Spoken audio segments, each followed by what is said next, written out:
5G wave technology is a topic of this lecture, and we're going to focus on this area with further details because when we go into 5G, using like the millimeter wave range, these type of things are significantly different from former 2G, 3G, and 4G mobile communication techniques.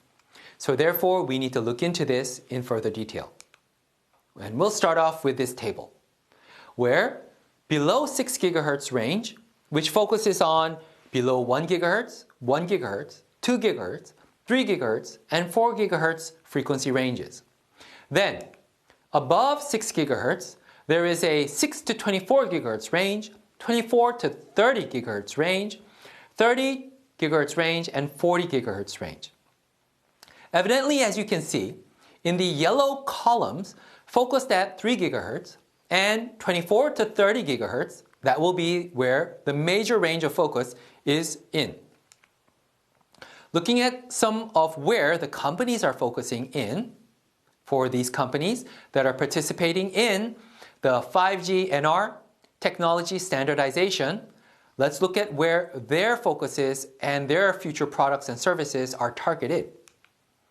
For the below 1 GHz range, you can look at this here, where you have like 800 MHz, 700 MHz, 900 MHz are used.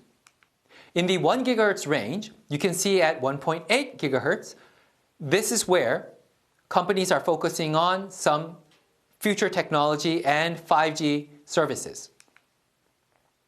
At the 2 GHz range, the 2.1 GHz, 2.3 GHz, and 2.6 GHz are the focus of service implementation.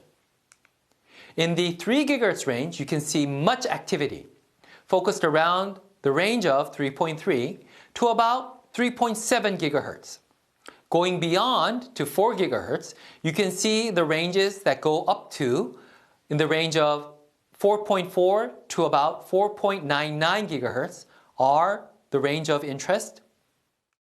Above 6 GHz and below 24 GHz, you can see that one frequency range of interest is from the 5.9 to the 8.5 GHz range.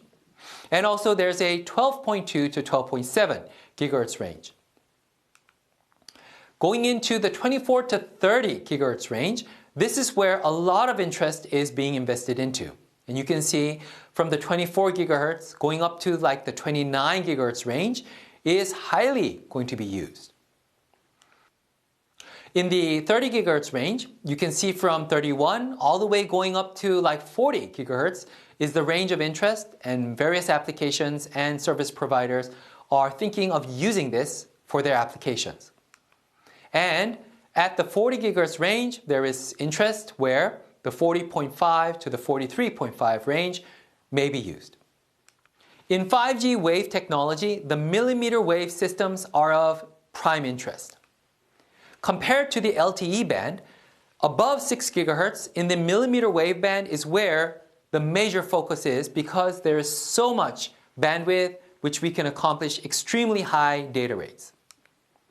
So, some examples would be 2.2 GHz data rate range can be supported in the 28 GHz band using multi-cell 500 MHz bandwidth transmission technology.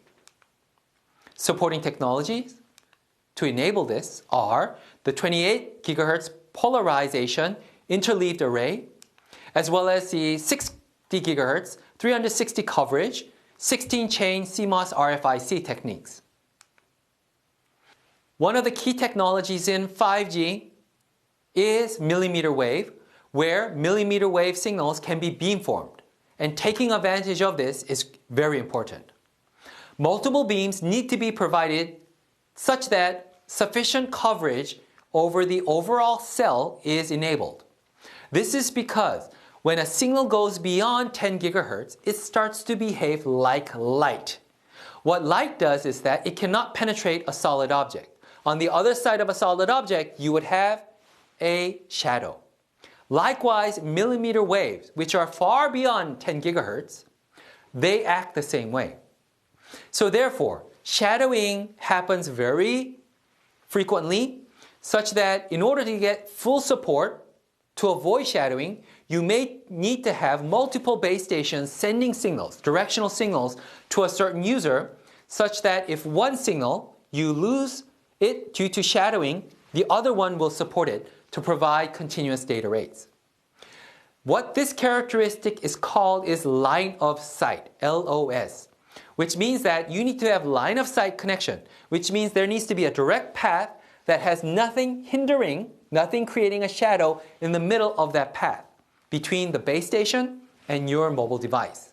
This is what we call LOS, and that is needed, and this is not provided in many cases. This is why we need multiple devices to support connectivity, and multiple beams therefore are needed to provide sufficient coverage over the entire cell area. Beam management procedures are of course needed. These are used to acquire and maintain best beam for each of the devices.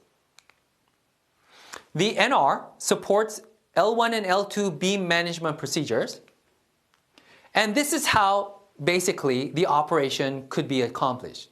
Where initial beam acquisition is done, where the base station radiates different patterns from different angles, then the mobile device in stage 2 will send a signal in a reply, and in stage 3 the best beam pattern is found to transmit and receive right here, which is used eventually.